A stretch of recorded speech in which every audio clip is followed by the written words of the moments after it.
The most valuable piece of land on Earth in the 19th century was not in America. It was not in Britain. It was not in the Middle East. It was in South Africa. Beneath the soil of one country lay the largest gold reef ever discovered and the richest diamond deposits in human history. Combined, they were worth more than every other mineral discovery in recorded history put together. And the people who had lived on that land for thousands of years received almost none of it. What they received instead was a system so brutal that the entire world eventually had to stand up and say enough. This is that story. Before the British arrived, South Africa was home to some of the most sophisticated societies in the African continent. The Zulu Kingdom, the Xhosa Nation, the Sotho, the Tswana. Communities with established governance, agricultural systems, trade networks, and cultural traditions built across generations. They did not know what was beneath the soil they had lived on for centuries. In 1867, a 15-year-old boy named Erasmus Jacobs picked up a stone on the banks of the Orange River. That stone was a diamond. Within 4 years, Kimberley had become one of the most populated places in southern Africa. Miners from Britain, Europe, and America pouring in from every direction.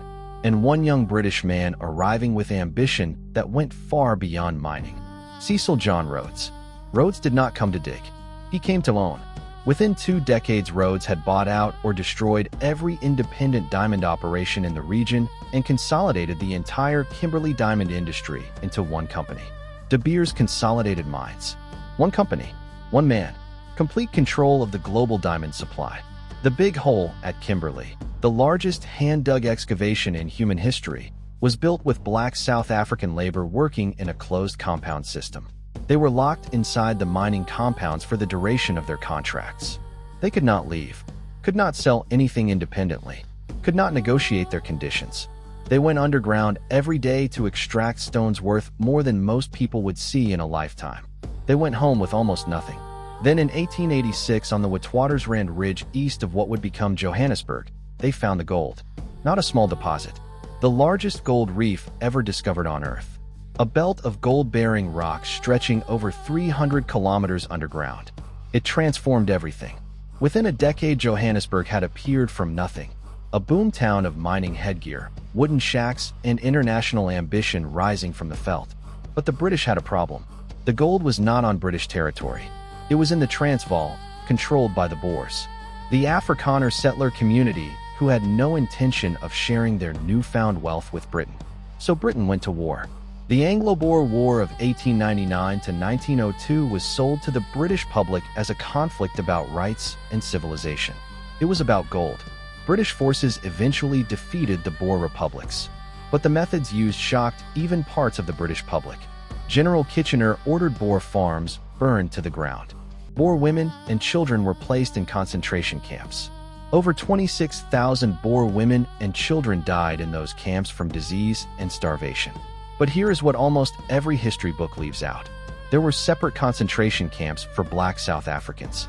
Over 115,000 black South Africans were held in those camps. Over 14,000 died. Their story did not make the official histories. Their suffering did not generate the same international outcry. Because in the calculation of colonial power, their lives were worth less than the gold beneath their feet.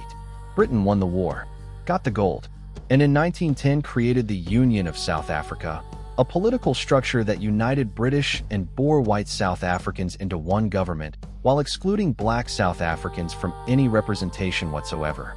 The pass law system was formalized. Black South Africans required government permission to move through their own country, required permission to work, to live in certain areas, to be in certain streets after dark. And in 1948, the National Party came to power and gave this system a name: apartheid. What made apartheid possible for decades was not just the South African government. It was the Western corporations that continued doing business with it. Barclays Bank maintained South African operations throughout the apartheid era. Shell, BP, General Motors, Ford, IBM, American and British companies supplied the apartheid economy with capital, technology, and legitimacy, while black South Africans were being shot in the streets for demanding the right to vote. In 1960 at Sharpeville, police opened fire on a peaceful crowd of black South Africans protesting the passed laws. 69 people killed, most shot in the back while running away. The world condemned it. The corporation state. Nelson Mandela was arrested in 1964 and sentenced to life imprisonment for his fight against apartheid. 27 years on Robben Island. While he was in prison, the gold kept flowing. The diamonds kept flowing. Western banks kept financing South African mines. Western governments maintained trade relationships. And P.W. Botha, South African president through the 1980s, maintained the entire system with the implicit backing of governments that called themselves defenders of human rights. Ronald Reagan's administration opposed sanctions against apartheid South Africa. The British government under Margaret Thatcher refused to support full sanctions. Thatcher called the ANC a terrorist organization, while Mandela rotted in prison for demanding the right of black South Africans to vote in their own country. When apartheid finally ended in 1994, the world celebrated Mandela's walk to freedom, the first democratic election, the Rainbow Nation. But the wealth that apartheid had concentrated, the gold mines, the diamond companies, the financial institutions, remained largely in the same hands. The political system changed. The economic system did not. And then came Jacob Zuma, president of South Africa from 2009 to 2018. Under Zuma's government, South Africa experienced what the judicial inquiry later called state capture, a systematic looting of South African state institutions, the power utility, the national airline, state procurement contracts, by a network of politically connected individuals centered around the Gupta family business empire. An estimated 500 billion rand, over $30 billion, diverted from South African state institutions during the Zuma era.